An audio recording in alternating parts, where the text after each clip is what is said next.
this will be for the Wounded Warriors Project. And we learned a lot today. I oftentimes want to make sure that we don't lose the forest for the trees. Individual daily conflicts. Today's day 12. This strike happened today. This, that, and the third. We had, in the very first days of this conflict, 6 U.S. soldiers. That number has increased because of stuff going on in Saudi Arabia. But in Kuwait, we had 6 U.S. soldiers previously known to us to be killed in that initial strike in Kuwait. But we've had so many more injuries. A lot of those have not really been reported to us until now. So more than 30 service members are still in the hospitals from that day 1 strike. We had service members going to the hospital in Germany. We had some folks sent back to San Antonio. Some folks went to Walter Reed in the DC area, in the suburbs of DC. And the thing is that when these folks separate from the military, whether it's the Army, the Marine Corps, I don't know if they have coasties out there. You could be a CB out there working on vessels, building stuff up, a Guardian, Air Force, whatever. The Wounded Warrior Project definitely helps out with everything from resume writing to PTSD wellness type stuff. So if y'all donate to that, it would be well appreciated. They've helped me out a lot. They've written tons of resumes for me, giving me PTSD help, just like men's health groups and all the other type of stuff. And I don't want to forget about these folks who are out there making that fight happen right now. I do think it kind of sucks that the number was kind of lower reported to us than what it really should have been. So we shall see how all of that goes. That is very concerning to me. One thing I wanted to bring to your attention, guys, is on the bottom left hand of the screen, you're going to see Intel Cam. Now, Intel Cam is he has a lot of different cameras in different parts of the Middle East. I wanted to bring this to your attention because right now, northern Israel is sending up a lot of interceptors because they're getting a lot of attacks from Hezbollah in conjunction with Iran. So I'm going to keep this on the bottom left hand part of the screen. And if you see anything, put it in chat, maybe gain my attention. We'll kind of pull this up but it was a lot going on like about an hour ago. It's pretty intense. And I think that this is just going to continue to rise. We're going to have to continue to worry about this. And we may be drawn into even a bigger conflict because Israel's now saying that if Lebanon don't get their shit together, if they don't get Hezbollah together, they're going to start to attack Lebanese infrastructure. They're laying this on the feet of Lebanon. Like it slowly but surely starts to sound more like the makings of WW3 when you're roping in another country, saying that you're going to lay it at their feet and all of that good stuff. So one thing I want to talk about is what we got today from Iran's president. So we know there's been a lot of speculation wondering like if the new supreme leader fully got hurt in those day 1 strikes. What's his status? We haven't seen him in public, but we're getting enough from Iran that we know exactly what their intent is in a lot of these situations. So this is coming in from Phil Stewart. Phil Stewart says, he's a national reporter with Reuters. He says, Iran's president says only way to end wars is recognizing Iran's legitimate rights, pavement of reparations, firm international guarantees against future aggression. This sounds like a pipe dream. Okay. I'm going to tell you the only way that this thing really works out for Iran. Iran wins this war by not losing, and we win this war by making them lose. Okay. They have a lot of different ways to define themselves as not losing. So ensuring that they 100% still have their same regime in charge. See, they still hold on to power.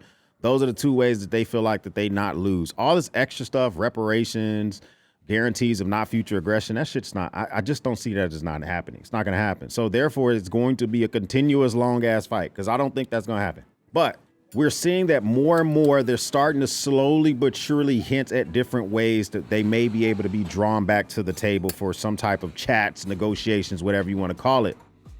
But this is why I believe that Iran is willing to go balls to the wall, whether it is going to be no longer doing tit for tat strikes. They're willing to go at infrastructure of other companies. They're also willing to go at the jugular in regards to the Strait of Hormuz. It's a lot going on. Let's just see what's been going over there.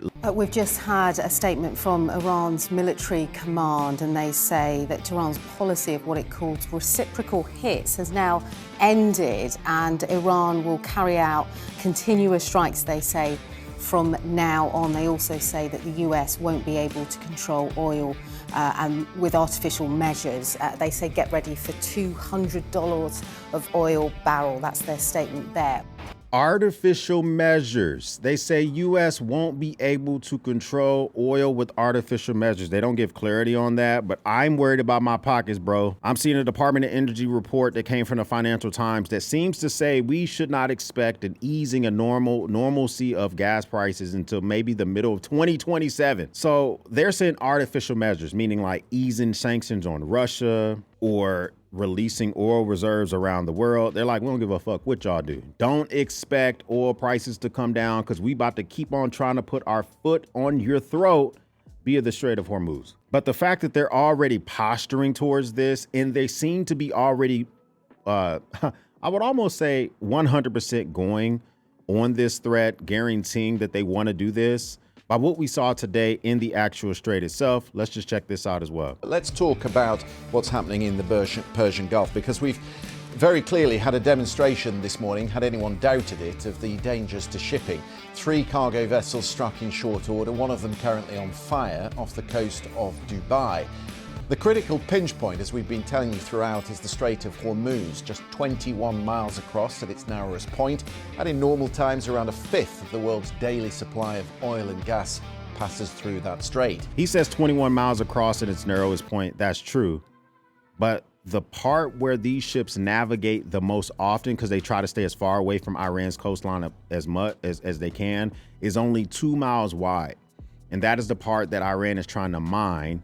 So I wanted to give more context to what he said. There is some evidence that ships have been moving in spite of the risk, with transponders turned off, but clearly the latest spate of attacks is going to force a rethink. President Trump has talked about force protection of the convoys, but for how long? And what does that military option look like? I don't think that force protection of anything in the strait, I don't think works for us. Because think about what you're really saying. We began this offensive with Israel, and we're now about to become like a escort service to commercial companies. We're going to be services. If you fly on a flag that's not Iranian, you're not under sanction.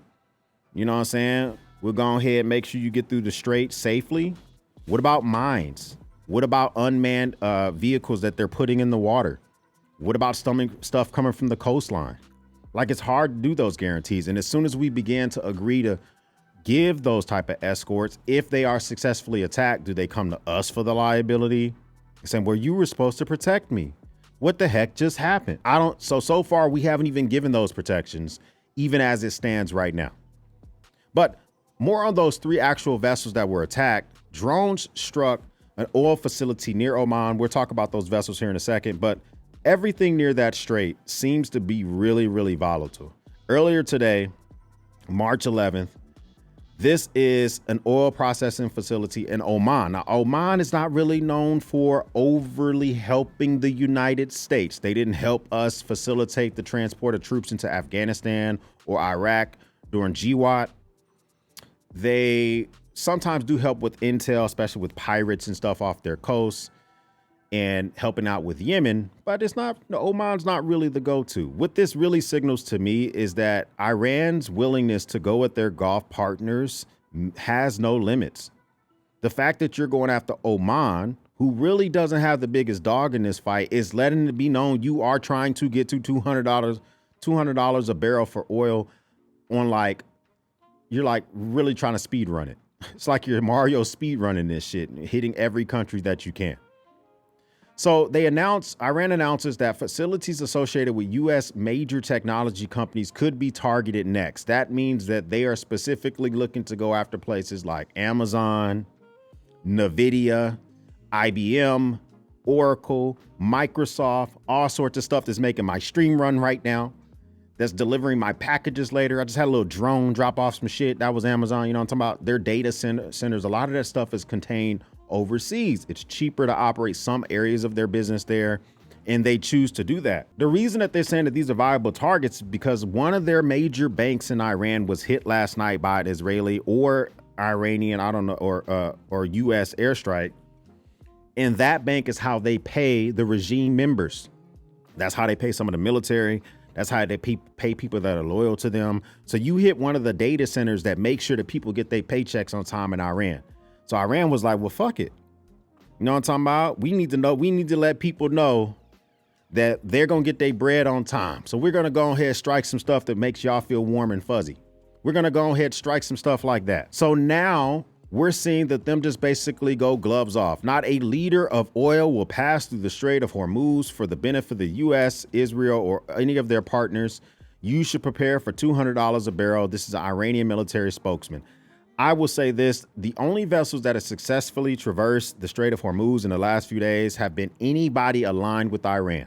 I really do think that if this continues to go on, China's going to start striking deals with Iran. Like, listen, we don't have a dog in this fight. We'll give you intelligence. We might even give you weapons parts. We need that oil, baby. So there's going to be some vessels coming through with a Thai flag on it, a little Malaysian flag. Let them niggas go through, okay? They got our oil. We need you to let them go through. I think that's what's going to be happening sooner than later. And these threats, they don't seem to be playing around. This is a, all I see is Bangkok, and all I can think about is Hangover. But I see this is a vessel that was hit earlier. 3 vessels were hit by, well, we know at least 2 confirmed for sure were hit by the Iranian military. There's a third one that mysteriously had a fire in their engine room. Iran has not lived up to that third vessel yet, but it sure is funny that 3 ships were hit by projectiles in the Strait of Hormuz within 3 hours, says the UK Maritime Monitor. Drop Site News is who I use. They have correspondents all over the place. And they were like one of the first ones that had the news very accurate whenever we were seeing some of those shootings in Minnesota. So they usually got correspondents all over the place, real independent. One was a cargo vessel, one was a bulk carrier, one was a container ship. Okay. But this is a picture of the Thai vessel that had a Thai flag on it. And look at this fire. This is the outer. So I don't know a lot about ships, but I know that there's multiple layers before you get into the most inner bulkheads and bows and to actually make the ship sink. I don't know if this is a strike that is enough to get into that inner steel of the ship to make it sink, but it still looks freaking crazy, bro. Crazy. Imagine you're a Thai family. You just hoping that your husband pull up. Everybody's accounted for except for the sailors that were serving in the engine room.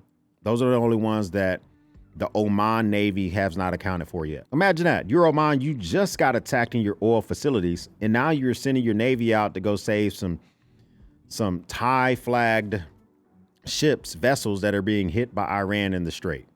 So we're already seeing their willingness to not only possibly mine the Strait, but to actually start hitting these vessels as well. This is a literal photo of the Strait of Hormuz earlier today. Look at this. I mean, the fact is, I can't remember if it was a Chinese company that took this photo, but we're seeing tugboats that are trying to put out fires. We see the Oman oil tankers in the background. Those are literally on fire. It seems like one of those places where if I was in charge of a cargo container in that area, why the hell would I want to send my multi-million or billion-dollar vessel and crew through the Strait right now? This is why everything that we're attempting to do with oil prices, hopefully it works. But I like to kind of put myself out there. When it comes to my leanings, I'm more of an American first type guy. And if we wasn't over there doing all this shit, if we was focusing on our roads, focusing on making these prices a little bit lower, focusing on making sure that the things that I pay for were just not so goddamn big, I don't think that I would be paying more for fuel right now. I don't think that the price for tires will be going up, as I, thank God, just put some tires on my goddamn truck and on Mrs. X's vehicle. I don't think I would be worried about the price of other plastics or even stuff like fertilizer, which we'll get to here in a second. Iran wants to go balls to the wall. They're now going to be attacking without being attacked first, without having something lined up. You can be a Gulf partner. You can just be sitting there in the Gulf. You could just be a country that exists. It seems like they're going to be coming at your infrastructure, and the gloves seem like they're off. I think that we have this perceived thought that we're going to be good to go. And I've told you my timeline, my TikTok of why I think we did this. September 2nd, we started striking boats off the coast of South America. We said that they were drug boats. And we didn't really provide no evidence. I didn't really like that shit, mostly because I'm like, I don't want to agitate and provoke people that might feel like doing some sleeper cell shit here in the States. But I do like you striking and not letting drugs come up in the country. So I was like 70-30 for it. I was kind of about that life. Kind of was like, all right, you know what? If it's really drugs on there, it is what it is. Then we went into Venezuela and we plucked the president up out of there and we threw his ass in jail and we left a puppet president down there. I ain't really like that shit. You know what I'm saying? But we did get that oil, baby. Delcy Rodriguez seems to be our bitch. She kind of listening to whatever we say. Congress said nothing. It is what it is. We gave Argentina some bread, helped bail him out with his weird ass sideburns. You know what I'm talking about? It is what it is. I really think that the administration thought Iran was going to be like South America. I think they thought they were going to capitulate. I think they thought everything was going to be good. I think they thought everything was just going to be swimmingly. I think they may even thought this shit might have took one weekend, like everything else that the president has done. And I hope that we're now that we're in it, whatever our objective is, I hope we're successful at them. I just sure wish we wasn't up in this shit. So Barik Ravid talked to the president earlier today. Today's March 11th.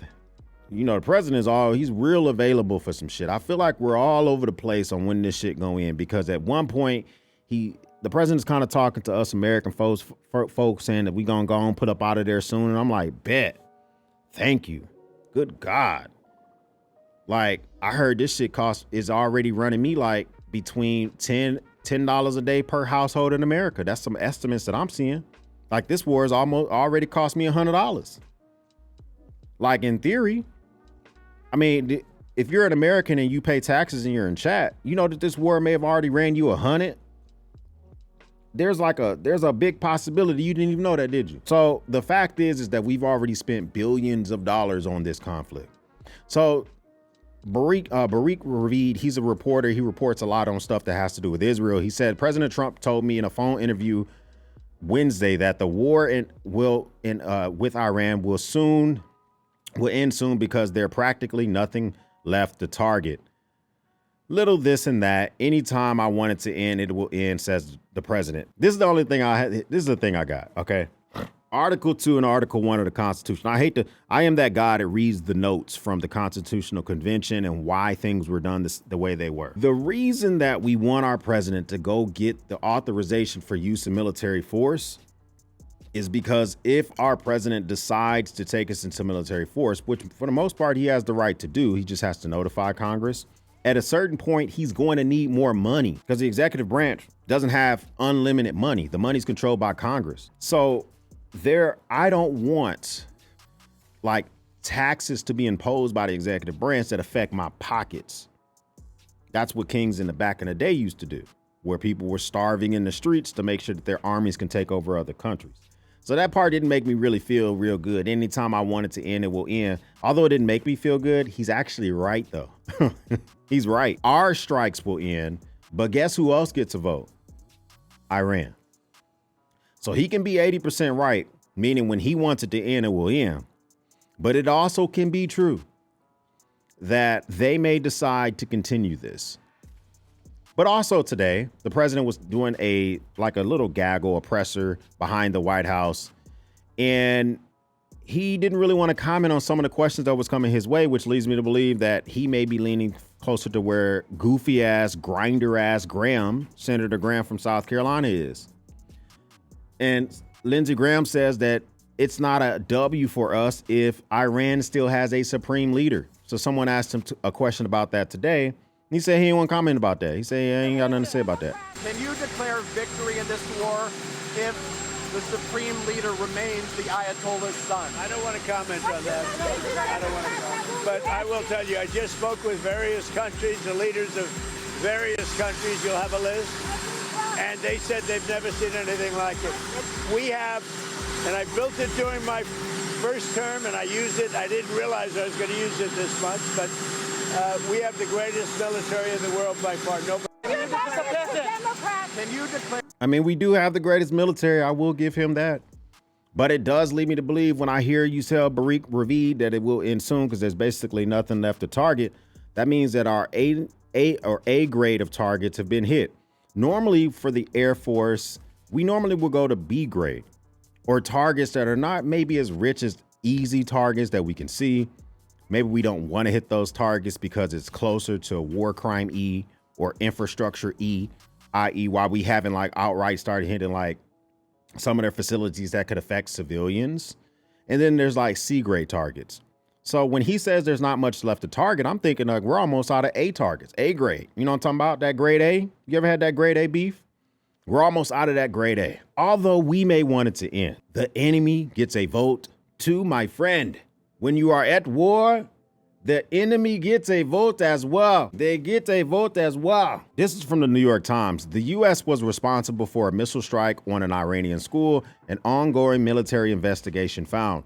The inquiry said that the strike, which was an Iranian official said killed at least 175 people, was a result of a targeting mistake. I showed you this a couple of days ago. A couple of days ago when I showed you this, we were pretty confident that it was us. It was a Tomahawk missile. We literally, someone correct me if I'm wrong, but we, the United States, are the only ones that uses our Tomahawk missiles. We've sold Patriot missiles to other countries. We have sold HISARs and HIMARS to other countries. We have sold all sorts of stuff, but Tomahawks are still our babies. They're still our babies. And we sure ain't sold no Tomahawks to Israel.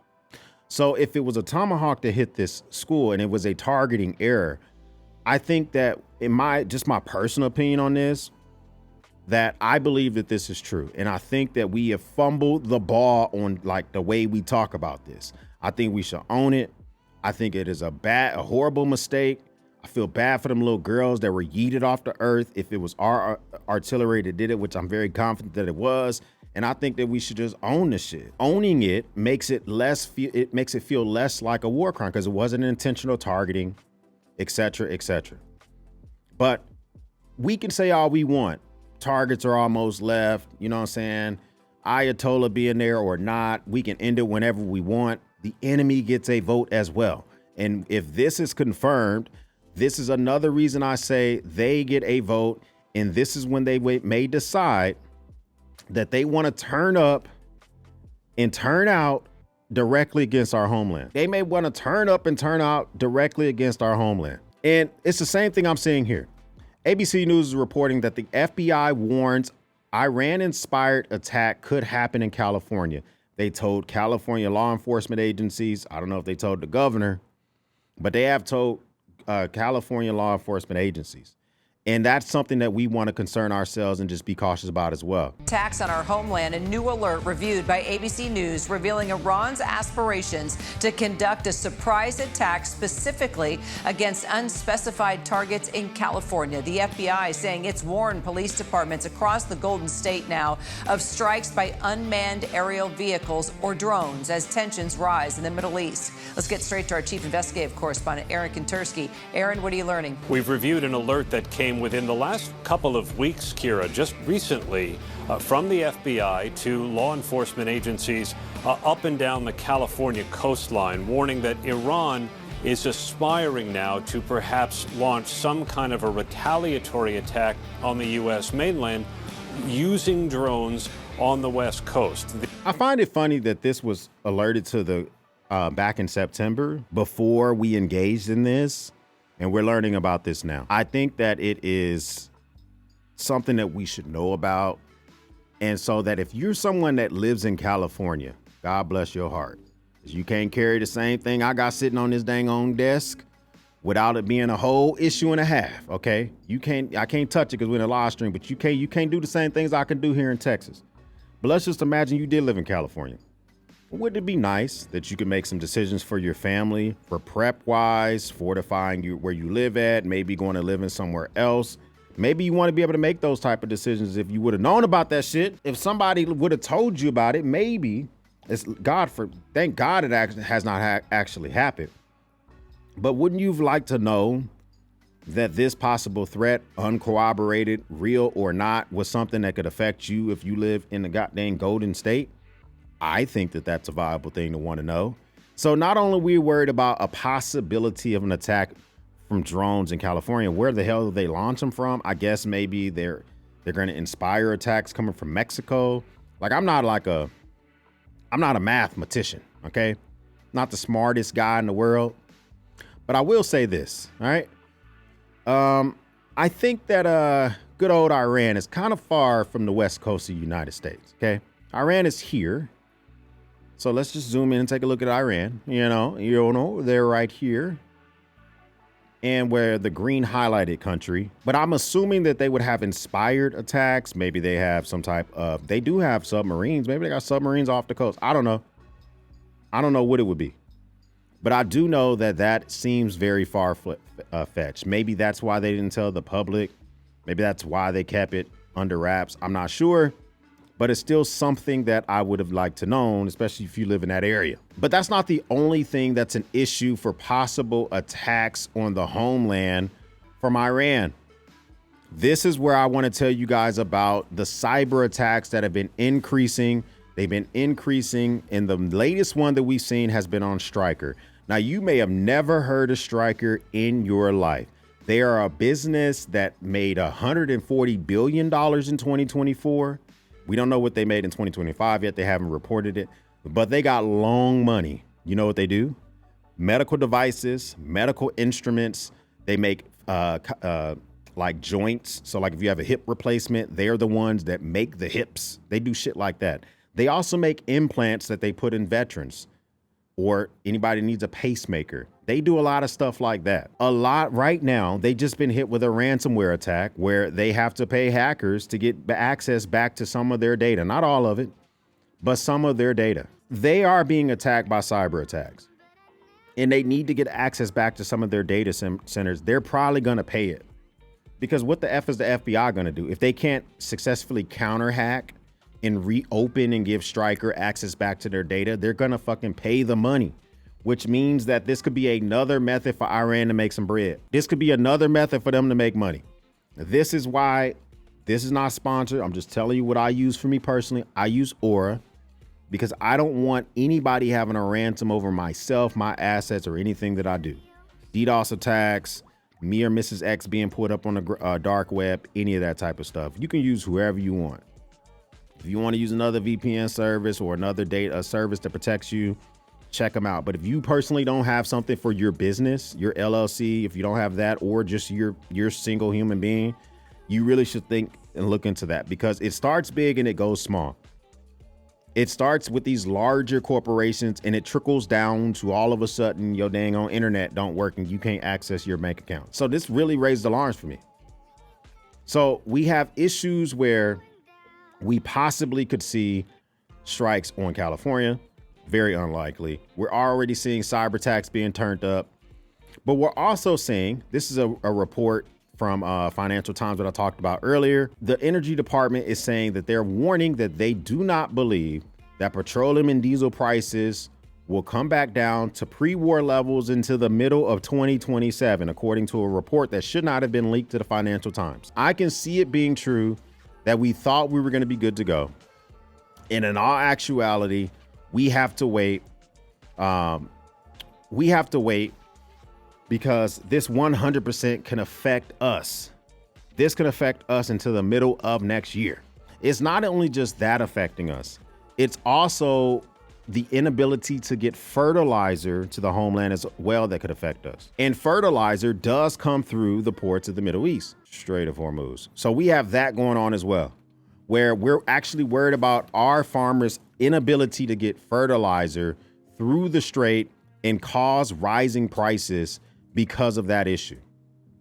So a big issue that I wanted to bring to your attention is another way that they could attack our pockets, which I don't effing like, food prices could rise from the Iran conflict, not because we're importing food like the Emiratis or the Saudi Arabians or the Qataris or any of those other countries that import 80% of their food. Here in the United States, we make 90% of our food, whether we cattle, we grow the shit, stuff we can't do here. We do import like a lot of citrus stuff. Obviously, we can't grow bananas here. We do oranges and a lot of citrus in Florida, but a lot of like lemons and other citrus shit we get from Europe and Spain. But 90% of our food, we make that shit here, bro. But the fertilizer for the food, a lot of that stuff comes from the Middle East. The farmers need that in order to get crops and everything else going. And that is where we may see rising prices because of a lack of ability to create a larger harvest system for us. You don't think these people are gonna raise the prices of stuff when scarcity begins to happen? Yes. That's why a lot of people, when I may talk to my cousins or talk to this or talk to that, and it's not just about how much is gas going to cost you next week. It is not that simple. It's not just about, well, it's way over there, X. What the F do I care? I live over here, bro. I live here. It's over there, way over there. Yeah, but everything that can't get over here because of the threat of being taken out in a war affects our pockets. And so I think that this is something that I wish we were not doing. I wish we was focused on stuff that made it easier for us to be focused on things that we need. But now that we're in it, I do want us to be successful at it. I really would have preferred for us to focus on domestic manufacturing, strengthening the military by, producing more of the missiles that we're just blowing through right now. More the border enforcement, kind of focus on that. If you want to, energy independence, not being like a policeman of the whole goddamn world, like fix the potholes at my grandmama house, man. And so like, even though I don't want us to be isolated, I'm not about isolationist. I'm not about that type of stuff. But for me personally, this is spending money on things that I personally would not have been interested in doing. And America First is not necessarily a saying. For me, it is a way of thinking. And this is costing us a lot of goddamn money. So we finally got more information in Oman. So we talked about the drone strike that happened in Oman earlier today, this morning. Well, they got hit again. And so I think that we're seeing another drone strike in Oman, which I don't know if this is going to drag Oman and their Navy into this war as well. But we saw the strikes that occurred earlier, and now we're seeing even multiple strikes on the same areas in Oman, which leads me to believe that this is something that could escalate quickly. So I still believe that as Iran goes balls to the wall, we're going to see more and more stuff like this all over the place. So Chinese sailors, they show exactly these Patriot missiles that are trying to intercept some stuff at the fuel depot. Look at this. Take a look at this. Watch this. Watch this.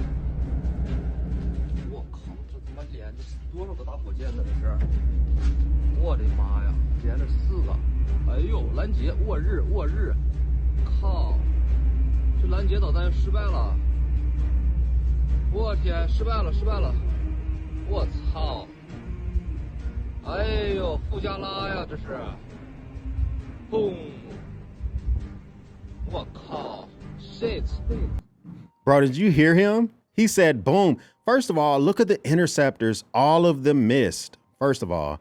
But listen to this freaking Chinese dude literally giving play-by-play praise. Boom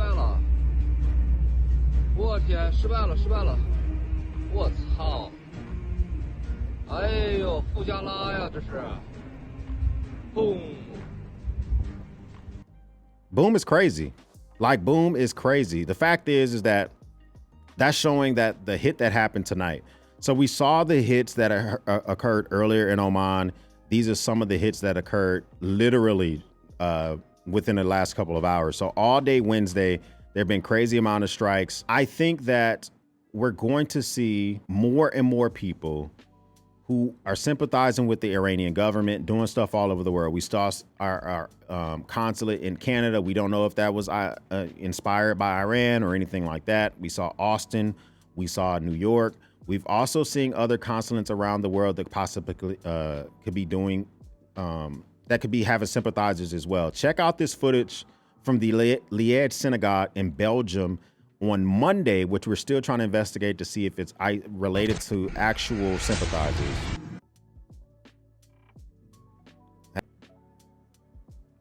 More and more, we're seeing the possibility of it not just simply being Iran. I think that the possibility of them waking up sleeper cells is something we have to think about.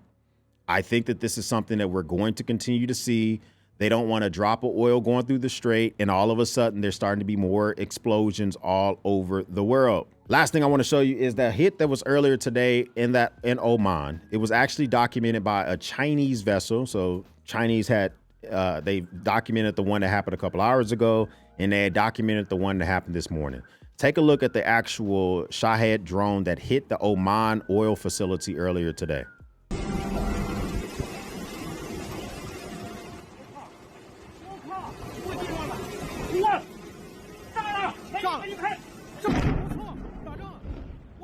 Guys, thanks for stopping by for another one. If this is your first time stopping by, hit the subscribe button. I would love to have you part of the battalion. If this is not your first time stopping by, well, thank you once again for watching me run my grape. For everyone else, we'll speak soon.